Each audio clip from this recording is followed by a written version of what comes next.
Well, welcome to our episode of the Global Investors Podcast. I'm your host, Charles Carillo. Today we have Morgan Keim. He has been over 10 years of experience as a real estate investor, capital raiser, and flipper. Morgan began his journey by investing in syndicating multifamily value-add projects while advancing his career, which was in high-growth food tech startups, where he helped raise over $500 million in venture capital. After spotting the potential in real estate, he launched a 75-unit affordable housing fund in the Midwest. He utilized creative financing techniques to acquire over 20 properties through subject to and wrap deals in the Sun Belt. And he's invested in over 50 limited partner passive investment deals, which have given him invaluable insights for investors. So, Morgan, thank you so much for coming on the show today. Hey, great to be here, Charles. So you have a very interesting story about how you were flying across the country. You're based in Southern California now, and you're flying back up to New England for a food startup years back. But maybe give us a little background on yourself, both personally and professionally, prior to getting involved in investing in real estate yourself, and then also working with passive investors and launching a fund. Sure, absolutely. So my background, I wasn't originally in the real estate space. I grew up on the East Coast and actually pursued a career in marketing and found my way towards high growth startups, particularly those kind of doing between biotech and food tech and sort of innovating the food system. So nothing to do with real estate. But that led me from Connecticut out to California, where I spent, the better part of more than a decade helping to build and start high growth, seed to Series B type companies that were making innovation, right? And it was an interesting time in life. Is a very, very high stress, high stakes type of, perform, sink or swim type of thing. I mean, you're talking about venture-backed startups, right? And you're part of a portfolio strategy of venture capitalists. 1 in 10 of these things is going to make them any money, and they kind of write the other 9 of them off. That's part of their portfolio bet. And so that works when you have the numbers that they have. But when you're somebody living inside and working inside and breathing inside that sort of environment, you almost have to think, what happens if this doesn't make it? What happens if I need a bridge or something like that? And so coincidentally, when I started that career path, I always knew that I wanted this sort of other side of a barbell strategy. I had the high growth, high risk, high potential reward startups, but I needed something more tried and true, more stable. And so back in 2014, actually, the house that I was renting in Santa Monica was sold by an investor group. There were syndicators in the LA area. And I was like living and writing rent checks. Okay, now I'm writing checks to a different group. But I found out in this little, I think it was a 3 or 4-plex complex, small little housing area, they made like $1 million on the deal. And I remember thinking to myself, who are these guys? What is this? Why was I not in that conversation, And I actually pursued them. I'm trying to get coffee with the principals and trying to figure out what this is all about. That led to a relationship where essentially I was making decent money in my startup, and I would take whatever I had at the time and sometimes I'd combine it with a buddy or two to sort of afford the bare minimum LP check into these guys' deals, which at the time were LA value add multifamily syndications in sort of growing parts of town, not the ultra luxury stuff, but, gentrifying, turning neighborhoods, that kind of thing. And this is a time when LA was investable, mind you. It's gotten very different since about 2020, but we had growth trends. We had all sorts of things going on. And so I found myself doing this over and over, where we were silently just kind of collecting mailbox money and quietly doubling our money every 3 or 4 years on these syndications. They performed incredibly well. Whereas I found that with my startup career, I reached milestones of success. We'd raise a huge, Series A or Series B round. I mean, some of them to the tune of multiple hundreds of millions of dollars. And all of a sudden you have a wave of expectation. The goalpost is moved so far down the road, you can't even see it. And I found myself on planes. I found myself away from my family. I found myself essentially living a different life. And so it sort of led me to a road where I caught myself one day, doing my usual commute to Boston from Southern California. I mean, that's like a 6-hour flight, right? And you're going to get in, you got to get in for the Monday meetings. So that means it's a Sunday flight. You're at the 1:41 p.m. JetBlue. You're going to get out like 9:45. You're probably going to eat Burger King when you get there, right? There's nothing open in Boston at night but the Irish pubs and the fast food stuff. And, I just found myself like taking off. And I remember all my friends were at the beach. My fiance was out there, like all these things. I was looking down at like the most beautiful day. And I just realized I think I'm living my dad's life. Like this is not me. This is this delayed gratification indefinitely. And while I was, well protected growing up, I felt that it ultimately was like a different sort of attitude than saying that I want to live life on my own terms. And that was a really painful moment for me, where I realized that I had to look at everything that had created my success up to that point and realize that it wasn't going to help me live the life that I wanted to live, that I actually needed to look at things that were working behind the scenes, and particularly those things that I was doing in real estate to help me live with intentionality and more financial freedom and live the life that I wanted. Yeah, no, that's quite the story. I mean, that's quite the travel commute. Yeah, 6 hours and 3 time zones to every week. I mean, that's crazy. I've invested passively into startup and startup funds, angel funds, and stuff like that. And I didn't really understand it at first, and then little by little, as I understand more and more of it, it's pretty crazy. If no one's ever done it, it's not like real estate where we try to make like a double-digit return, right? A teens return. It is something where every deal has to be able to cover all the losers and make money. It's like every deal is like it's like just putting it on, keeps on putting it on 31 or something on roulette. And you're like, okay, we're going to hit it. There's no like, we're going to put, we're going to make 50% here and there. It's like everything has to go like, you have to go full in because of the amount of risk and losses you're going to have. And like you said, 90% of the deals, you know what I mean? That's so true, Charles. And furthermore, when you're in the startup environment, you're incentivized for taking outsized risk because, frankly, you could see an opportunity to make a double or a single, and you're almost not encouraged to do it. You have to swing for the fence every time, Babe Ruth style. Otherwise, you're striking out. Whereas, like in real estate, go add laundry room, make incremental income. Make a unit turn that brings another $100 per unit, and you're the way that the valuation is going to be multiplied on that investment with the leverage quotient that you have. It makes so much sense without taking on this exorbitant amount of risk. So in a way, that kind of attracted me to like a big career shift where 5 years ago I decided, you know what? I've done this as an LP several times over. I've done well. People have seen me do well. They're actually coming with me into certain deals. And ultimately, I think I'm going to take a crack at doing this myself. I've learned a lot from these operators. I've leaned in. And that route, by the way, for anybody listening, is looking at, doing something in real estate. If you have the funds, if you can, be an LP that's active. It's just a great way to learn. Go find a sponsor or two that you trust that are willing to share notes with you. Oh my goodness, you can pick up an education in this without taking on a ridiculous amount of risk if you don't yet know what you're doing. And so I can't stress enough how much that helped me with my own educational journey here. Yeah, make sure you fill out that GP first before you do that, because a lot of them, especially the larger ones, are not that interested, even getting on calls, you know what I mean, with a lot of smaller LPs if that's where you're coming in at.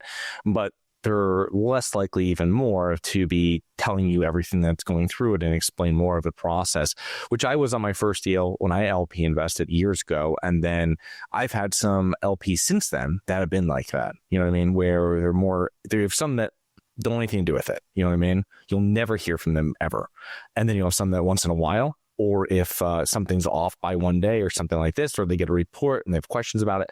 But you'll get some that are very active in it because they want to learn. And it's you just have to make sure that the GP is actually someone that's going, you'll probably kind of understand from when you're speaking to them initially, how much time they're spending with you.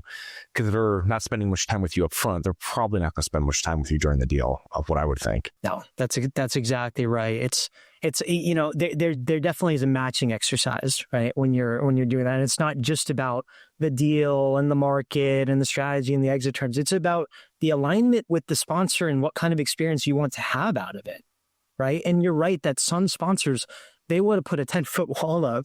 Others kind of invite you into the house and say, here's a cup of coffee. Let me explain to you what you're doing. That's a very important part for, let's say an investor that wants to be actively involved, to maybe not go with a sponsor that's not going to share information with them. Right. And vice versa. Yeah. Yeah. No, that makes perfect sense. So kind of moving forward to what you're doing now, can you give us an overview of what Ocean Ridge Capital's, your company's current investment criteria and strategy is? Yeah. So our whole focus right now is on elevating the standard of affordable housing in America. I mean, there's something like 5 million missing housing units. And we do hear about this, are certain markets oversupplied? Certainly, but a lot of that's on the Class A and sometimes on the Class B side of things. It's very, very rarely on workforce housing, Section 8 housing, that kind of thing. There's almost a perennial national backlog in a bunch of different markets for Section 8 properties and LIHTC things. So what we focus on is really buying things that are, I would say, at a fraction of replacement cost, looking at bringing them to a standard that's, it's not luxury, but it's functional. It's safe. It's a good community to live in. And ultimately, we found the sweet spot of doing this in markets that are, I would say, pre-institutional. We're not going to compete with everybody in Dallas or Phoenix. We're going to find tertiary markets where we can find really excellent cash flow and nice going in cap rates, where we can then kind of be like a professional operator in a smaller market and deliver better product to the market than it's even used to seeing, which drives our lease up and ultimately helps us to create value for operators. That's one side of our model.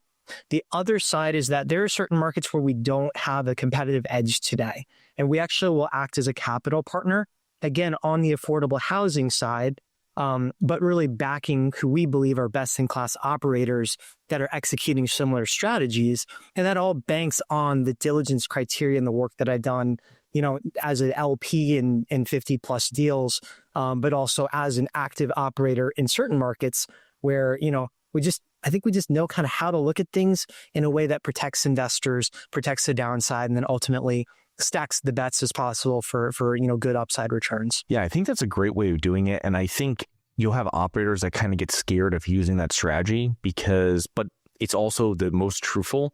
So like we buy in Florida, we buy right now in DFW, and then also Atlanta. But when those two other markets outside of Florida, we don't have a lead role in, right? So it's something where in that scenario, there's no hiding that fact. You know what I mean? So it's one of those things where I'm just not going to have boots on the ground living in Southeast Florida for someone that's in DFW. I just won't, you know what I mean? Versus someone that has it there that I'm working with. So I find that great that you're doing that instead of you just trying to I'll have someone that focuses on this, learn a whole new market, and then build a whole new team over there. And takes many years. You know what I mean? You're probably talking a decade really to build a solid team with contractors, with a great property manager that you don't have to keep on switching, all this kind of stuff. So that's a great model. I wanted to talk to you about the new supply coming on and what you're talking about, because so we went through, almost like 500,000 units came online in 2024. Those were A, like you said. Obviously, it doesn't make sense really to build C or B because for a little bit more, you can put all the nice finishes in it. But as I'm mainly a B class investor now, started off in C class many years back. The thing though is that I don't think that really affected us so much in C class, but obviously it does in B. So do you think there's how does that bleed down? Because there is a bleed down effect. Obviously, if you own D class properties, it's not going to touch you. But obviously coming into C plus, your B minus, which I would imagine what you consider is your core workforce housing, right? So are you saying that there's not much effect on those properties? And I also want to just preface one thing too, is that when these 500,000 units came online, they're mainly concentrated in 20 main markets in the United States. So that's another part too that I just want to get out there. But what do you feel how does that affect, and where do you think that line kind of is in the sand where new product really doesn't affect when you go below it? Yeah, no, you're so right about that. And you're right that 500,000 units came online last year, and what is it? Almost all of them were absorbed, or maybe north of 460,000, right? Where now we're having supply start to fall off a cliff, especially looking out a couple of years. I think the nearest term you'll see, let's say that Class A product goes to market, you'll see a little bit of pull from the Class B tenants that are getting a couple months of free rent or some aggressive concession if it's a really overbuilt market at that current moment that might pull them out of that category, but it's not enormous, right?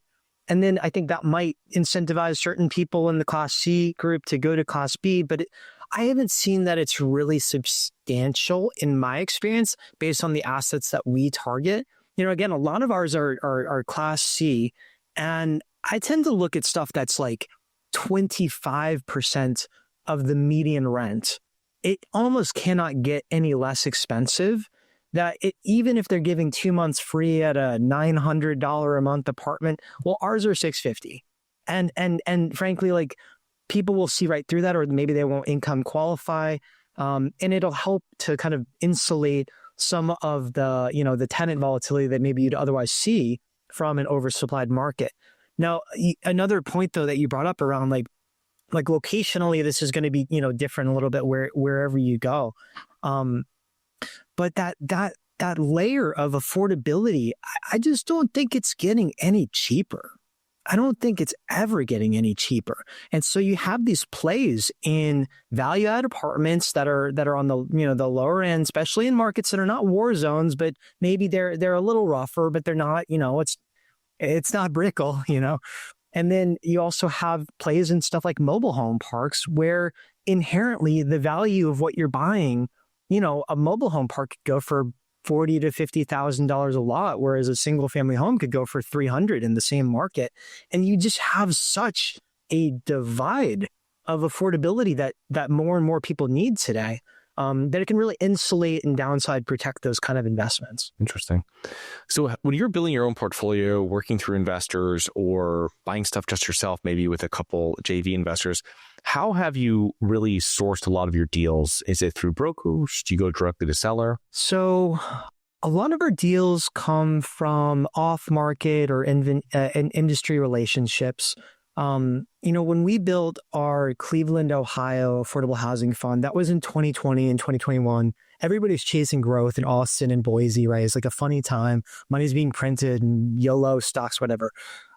We were going for like the ultimate value, and a lot of it came from wholesalers and kind of off-market reps. We bought some things right off the market though, just because there wasn't competition the way there is today for those kind of assets. And what's really interesting is that pendulum has swung now, where they actually haven't really built in a lot of those markets, Cleveland and Rochester and Buffalo and whatever. Whereas now, everything's juiced on the market, and it's almost hard to find a deal. 5 years ago, you could find them, right? We were buying, 12 to 15 cap pro forma deals out there. Whereas now, you're kind of lucky to find a 10. So it's a big spread. In terms of the ones that will back when there's another operator, I spend a lot of time just networking, diligencing other sponsors' opportunities, trying to get a feel for who has the best deal flow, but also who has just paramount integrity, who's very conservative in their underwriting. Those kind of relationships are the ones that I'll tend to prioritize when deal flow comes through. And then I'll kind of pair that into, hey, well, what are we looking for in the asset, in the market, in the exit, in the return profile, that kind of thing. What do you look for with these other operators that you partner with in regards to their team? This is something that I've really started digging down more into, and not just property management team for sure, but also who they're using in regards to, as we've seen over the last few years, who your lender is, and that lender relationship is extremely important, especially if you're going through what we just went through and what people are going through right now. What are your thoughts on that? Yeah, team is everything, right? It's make or break on the investment, and it's not just about the operator, it's who they have on the ground. I tend to look for rinse and repeat, who's done deals in the market before. I like to see people vertically integrated, as long as it doesn't pull them away from being excellent across what they're doing, right? Because the sponsor has a lot of different responsibilities. If vertical integration is something they're doing, I want to see case studies about how they've turned around other properties in their portfolio before I'm even going to look that direction, because you're essentially banking on their management as opposed to an outsized management company.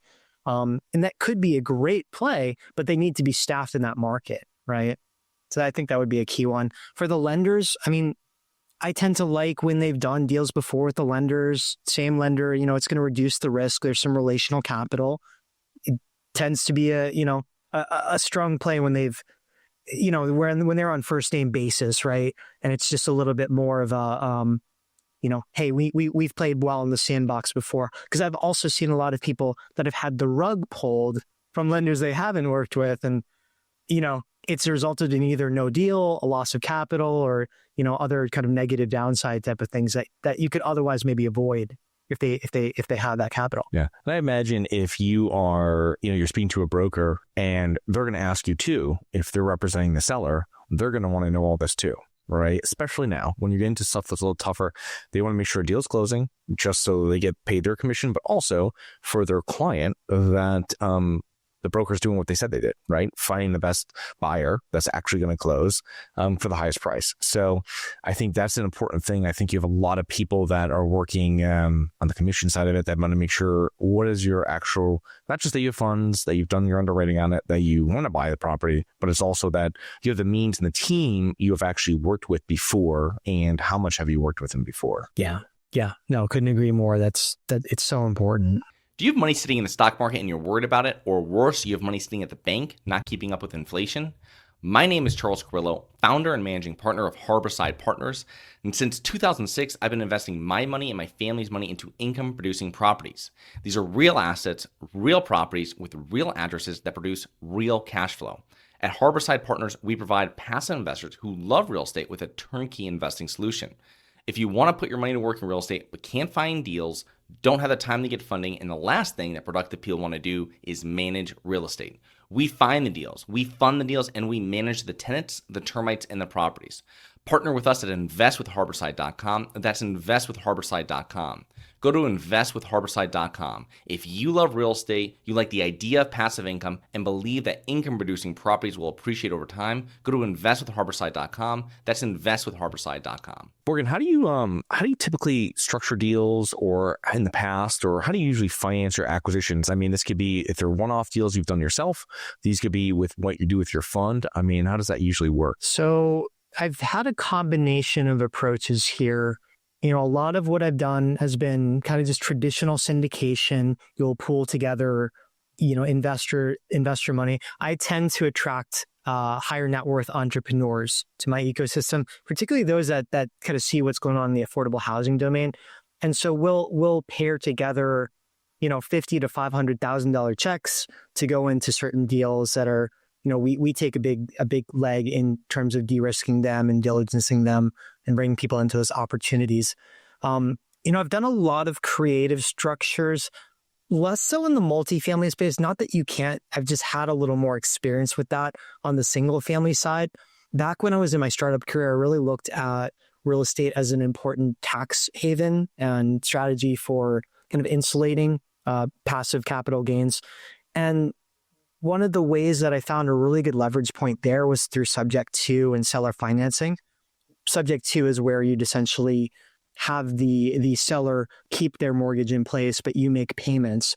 The deed goes into your name, and it's kind of it's an interesting strategy to be able to get, I would say, better than market interest rate loans on your properties.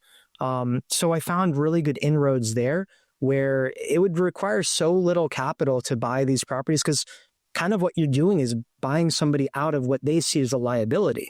We as investors see a 3% interest rate as an asset, but somebody who's behind on their payments might say, I just want to get away from this thing, right? So it's kind of important to see who's sitting on the other side of the table from you and what's really important to them.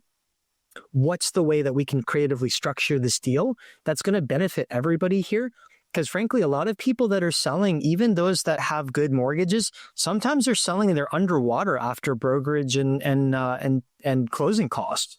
So they might be more preferential to sell and do a loan assumption or to do a subject to transaction, or maybe they like the income of the property and they own it free and clear. They might really just like to do a seller finance deal with you. So it's kind of about feeling out what's right for them, right? We're not here to take, we're here to serve. And even for the seller, right? We're here to listen to them, try to solve their problem and be the one that can give them what they want. It's not just give me the highest price. I mean, I can't tell you how many deals. I have not been the highest bidder, but we've been given the deal because certainty of close, creativity of how we structure it, or some other aspect of how we deliver value in the situation. Yeah, that's interesting. I was speaking to someone earlier today, an investor, and he was telling me that he's gotten more deals when they don't talk about numbers, when they're just talking about and structuring it for the seller. And you're like, makes perfect sense. Not what you would think if you just came into it. But when you think about it and you think through it and you go, that makes sense. You know what I mean? Helping out people. What do you need? Like you said, if you're going to be if I'm going to lose money on this, I might as well figure out another way. If I have to move out of town right away for a job or whatever it is, I don't want to sell it. Maybe this is the best way of doing it. And then maybe you'll refinance me out in a few years or you'll sell it, whatever it might be. But I don't have to worry about harming my credit or losing money. Yep. No, couldn't agree more. It's just about, it's a listening game as much as anything else. And trying almost not to be the one that's talking sometimes can be the best way to score a great deal. So we talked earlier and I kind of glossed over it quickly, but 50 different LP deals, over 50 LP deals. I mean, what are some of the main takeaways you have from investing in that many deals? And like I was talking about before, I don't think I've had anybody on the show that's told me that they've invested in that many limited partner passive deals. So kind of enlighten us about, what you learned from that and then kind of what you used with what you're doing now. Yeah, no, absolutely. I mean, look, from investing in that many deals, I think it boils down to a few key principles.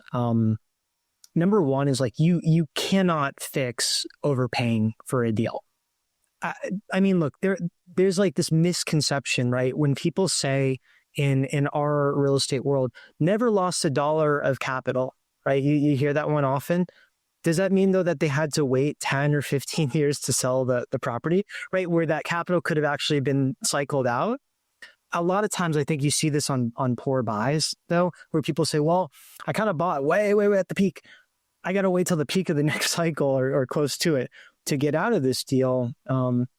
So frankly, like I just bake that in from day one. I'm looking at replacement costs. I'm trying to think, at a bare minimum, I want to be, under 20, 30% of replacement costs. I've seen stuff that is 20 to 25% of replacement cost.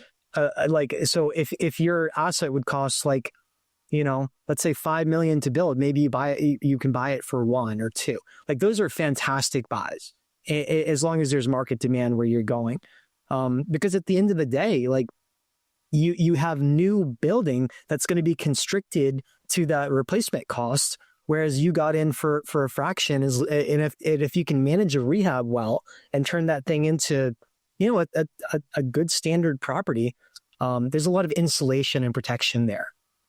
I think also market matters a lot. I mean, you don't want to plant a seed in the middle of the desert, right? And it's like it's just about where do you actually see trends, both supply and demand.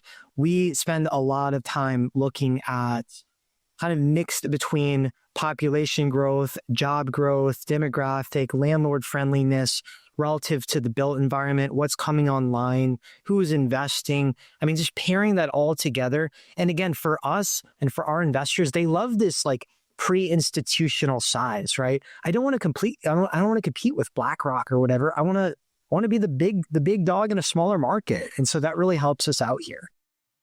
I've got a few more I can go on, but I don't know if you want to address any of those ones first. Yeah, no, that's great. No, go on with the rest of what you've learned. Yeah. Look, operator is key. I mean, we know that, right? But you're very much betting on the jockey. If the team can't execute the plan, it's almost like what are you doing, right? So experience is key. Decision making under stress. Try to like vet that out in those conversations, and I think also transparency is key.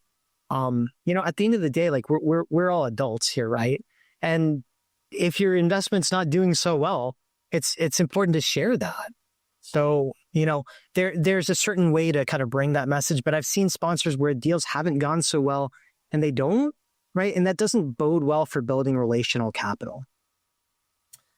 I think structuring for the downside is another key one. Just making sure that there's a good insulation around like how ultimately you're protected. I like fixed rate, longer term duration loans. I mean, even when we bought our Cleveland portfolio, we put a blanket loan across the entire portfolio in 2022, 30 years fixed rate.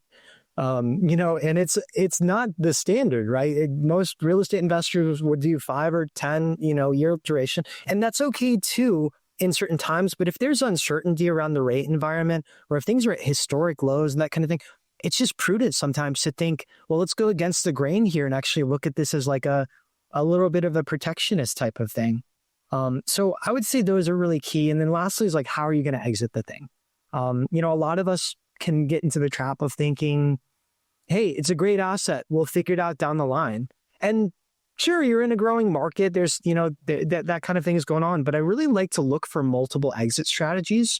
I think that can insulate and protect the value of an investment when you think about, hey, we could sell this, but this makes a lot of sense as a long-term hold. It also can cash flow. We also have these options to bring more cash flow in. Maybe we didn't capitalize them immediately, but you have like these windows. And this is what makes real estate investing so much more controllable, I think, than the stock market. You don't have those kind of levers in stocks. Apple stock goes down 10%. I can't call Tim Cook and tell him to start selling an Apple car or whatever. Like, whereas like your real estate, has a challenge or has an issue, you can find a way to pivot and create value around that experience. So I think thinking about the exit from the get-go and the options and the routes, it's like a really kind of underrated strategy that you should have from the get-go going into any deal, whether you're managing one yourself or whether you're an LP, passive investor. No, thank you. That's a lot of great information. And one thing you mentioned earlier in there is about buying under replacement value. And, you talk about deep discounts there. When you're buying properties, because it's just one thing that when I hear that, I think of a couple different things. First of all, possibly a lot of deferred maintenance. And secondly, you're going in and either heavy value adds because you might have a lot of not just your cosmetics where we're getting rents up, but also a lot of mechanicals, bones of the property that you're putting money into. So can you explain a little bit about a typical deal for yourself as a GP? When you're looking at a deal, you find it, if you're getting those discounts, I imagine, how does that usually work? What are the condition of the properties usually? And, what are the vintages? I imagine if they're older, they're going to be, you're going to put a lot more aside in those reserves for some of those mechanicals and whatnot. Yeah, you're totally right. And so the kind of value add stuff we'll look at, I would put it at the moderately high, not destroyed. We very rarely will buy a vacant building. There's just too many unknowns, and it's a level of risk that I don't want to play around with. What I tend to like is something that is between 50 to 80% occupied. So there's a pretty good amount of occupancy issue. It's probably distressed when we buy it. But it's not destroyed, mind you. This is something that is a functioning community. We'll go in and we'll do unit level rehabs, exterior rehabs, let them take the whole thing and turn it around. And depending on the market, in Cleveland, we did a lot of Section 8 because we found that the Section 8 offices there were paying between 30 to 50% above market rates. It made a lot of sense to elevate the standard to that level. Whereas like we have an 86 unit deal in Lubbock, Texas now that we closed in January that is going to be almost entirely market. But we just bought it at such a great basis where we can go in and put, let's say, $8,000 to $10,000 per unit to elevate the standard of these units so that they have new floors, new cabinets, new appliances, the feeling of new, the feeling of safety. You have just the basic attainable level of, I would say, borderline luxury for a tenant base that's not used to any of that. Now, think about what that's like then when you're scrolling on, you're looking for stuff in your price range. You look at all these crappy apartments, and then you find the one that's got the new appliances and the really beautiful paint, and it just looks nice and safe and good. Like that's a differentiator that creates a lot of value to then quickly fill up the units. And ultimately, you can go to the lenders at that point and say, hey, look, we brought this thing from 60 to 90% occupied, and here's where the rents are. And that often gives us opportunities to get out, a sizable amount of capital, to have good exit outcomes in a couple of years. We've experienced lots of those different things even with our Cleveland portfolio, I mean, we were able to sell 7 of our assets in Q4 for, north of 100% return to our investors in a 3.5 year time frame, and we're already under a PSA to sell a large other chunk of that portfolio. We'll just do the same rinse and repeat strategy of turning semi-distress into thriving community, and it creates a really significant monetary outcome for our investors. What I found when you're going above and beyond just by that 10 or 15% again to make it, like you said, more of that borderline luxury for a group of tenant base that's not used to that. Number one, you're renting it faster, like you said. And number two, you're getting renewals. So that 10 to 15% comes right back to you. Maybe not, you can't pencil it right out, but you can know for yourself 2-3 years down the road, you might still have the same tenants. And that's where all that money you're saving on not having to make ready and vacancy and the $5,000 we have to put down and lose forever you switch. I mean, that's just one of those things that it's coming right back to you. It's a little harder to figure it out up front because, in the beginning, you're like, oh, it's going to take maybe another year to get our money back or another few months, whatever it might be. Yeah, no, absolutely. And also, again, all the more reason to work with a team that knows what they're doing on the ground, that can control costs to make sure that these things don't overrun, that kind of thing too. Because that's the other side is you got to still manage all of that and make sure that it's not, it's not going to blow out your budget and make it, unattainable to deliver that quality to the markets you're in. Morgan, as we're wrapping up here, just one question before I let people know how they can learn more about you. What do you say would be some of the main factors that have contributed to your success over the years? Good question. Look, I think detail orientation and really trying to protect the downside has been a really critical factor for me. It's like the Warren Buffett quote, right? Around take care of the downside, the upside takes care of itself. But I can't stress that enough.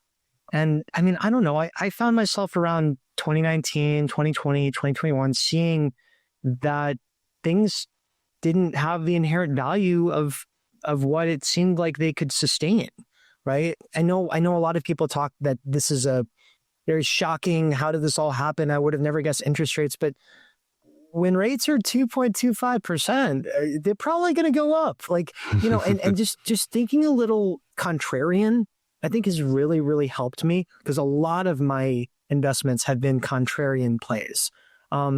What's unique about it is I haven't really had a lot of capital losses either. You tend to see that the contrarian play goes sideways and it didn't work for this person.